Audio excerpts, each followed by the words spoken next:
네, 저희가 오늘 이명박 전 서울시장의 상암동 디지털 미디어 센터 건설 비리 의혹 관련 한 진상규명을 위한 국정조사 요구서를 제출하려고 합니다.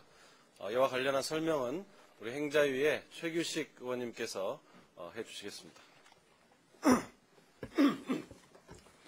예, 국정조사 요구서 제출하게 된 이유를 설명을 드리겠습니다.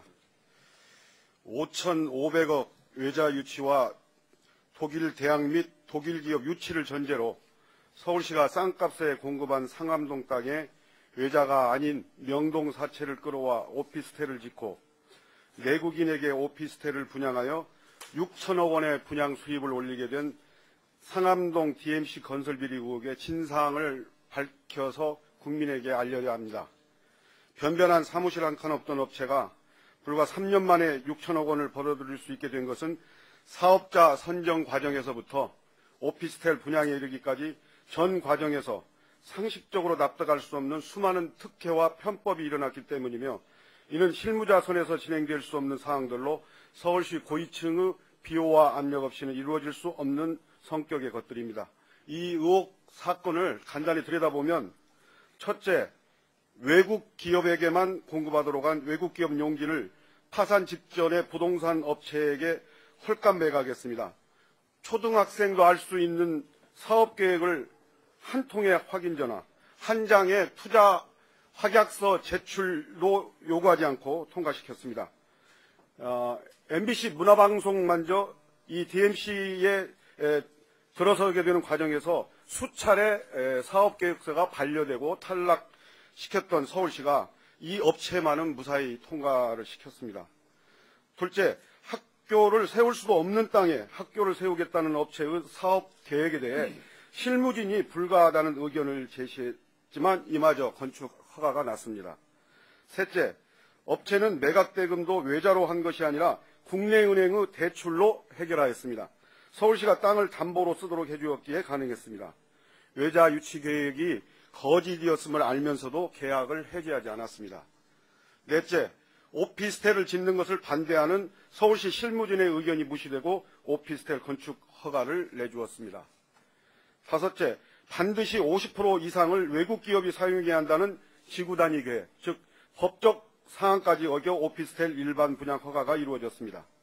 서울시는 지난해 분양 전 이 문제가 불거졌을 때 50% 외국 기업 분양이 이루어지도록 지도하겠다고 했지만 준공 허가가 난 올해 이 시점 이것이 지켜지지 않았음이 드러났습니다.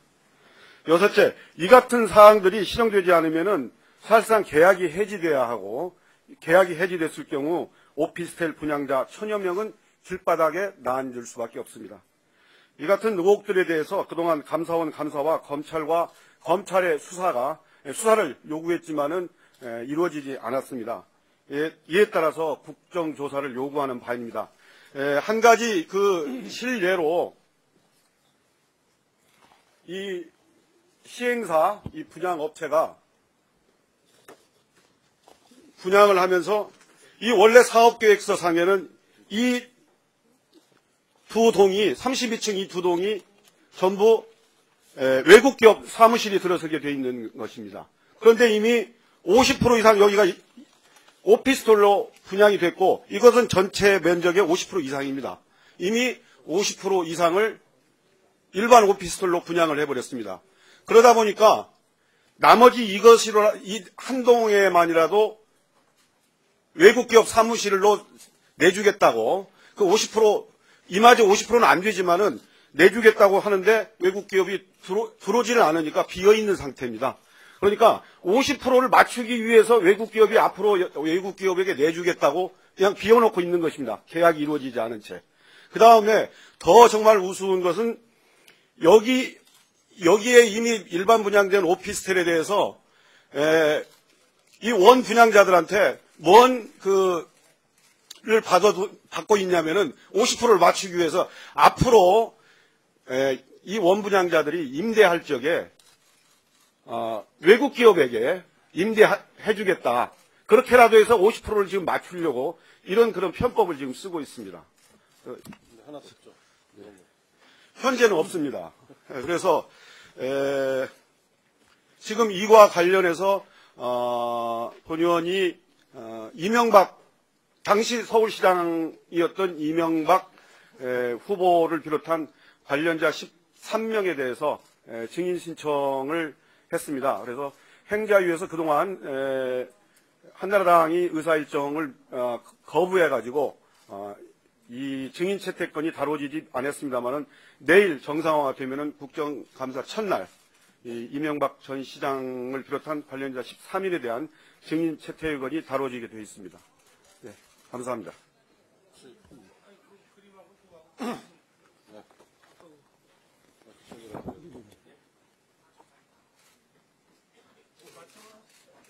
예. 예.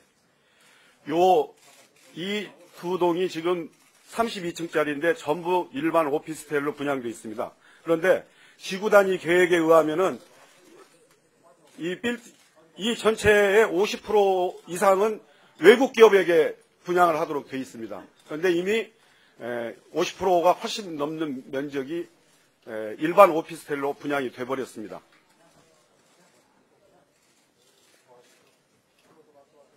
이게 언제 벌어진 일이고 그 당시 책임자가 누구고 그런 핵심 당사자가 누구고 이런 것 좀 말씀해 주세요.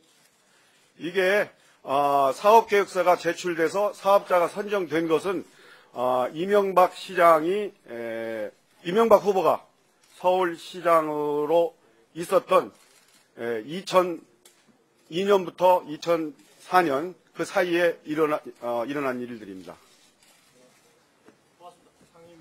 네, 최재성 의원님 더 설명 좀 하세요. 이게 국정감사 중요한 대상이자 또 국정조사를 해야 되는 중요한 또 이유가 2006년 4월 대정부 질의 때 제가 이 문제를 제기를 했었습니다. 그래서 정부 측으로부터 성실히 조사해서 대책을 강구하겠다고 했는데 전혀 진행되지 않았다는 점이 중요하게 작용을 해서 국정조사 요구를 하게 된 거고요. 또 하나는 최종 준공 허가가 떨어진 게 이명박 후보가 한나라당 대통령 후보로 선출된 8월 20일 기점으로 열흘 후에 이게 준공 허가가 떨어졌습니다.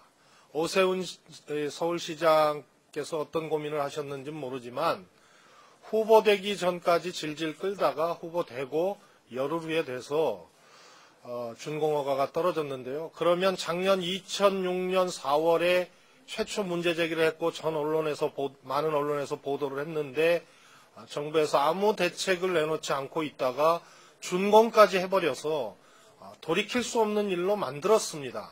그래서 국정조사를 요구하게 된 것입니다. 참고를 해주시고요. 내일부터 이 국정감사가 시작되는데 정무위에서 국무총리실, 국무조정실에 대한 감사가 있습니다. 그래서 당시 2006년 4월에 총리실에서 조사하겠다고 답변을 했는데 그것이 이행되지 않았다고 판단이 되므로 정무위에서 상암동 DMC 건설비리 의혹 관련된 그런 국정감사가 진행이 될 거고요. 또 건교위에서 내일 건교부를 상대로 국정감사가 진행이 됩니다.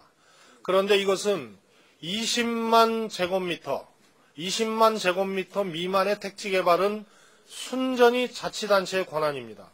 하지만 100만 제곱미터 미만, 20만 제곱미터 이상의 사안은 건설교통부가 자치단체로 위임한 사안입니다. 그런데 상암동 이 DMC 단지 같은 경우에는 17만 평입니다. 그러니까 약 50만 제곱미터가 좀 넘는 거죠. 그래서 이것은 건설교통부가 서울시로 위임한 거기 때문에 관련 규정을 보면 건설교통부에서 관리감독할 의무가 있고 문제가 발생되면 시정을 하고 시행 취소를 할 수 있는 권한과 책무가 있는 것입니다. 그래서 내일 건설교통부에서 관련된 상암 DMC 관련된 국감이 진행이 될 예정임을 알려드립니다. 자, 그러면 이걸 제출하죠. 지금 제출하러 가겠습니다.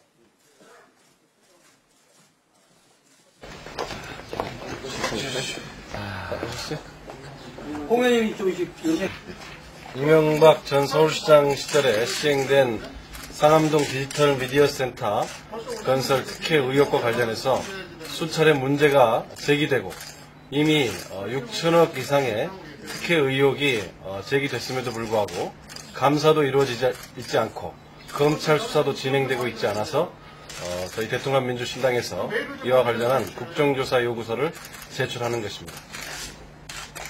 조금 떨어져 계시다. 할까요?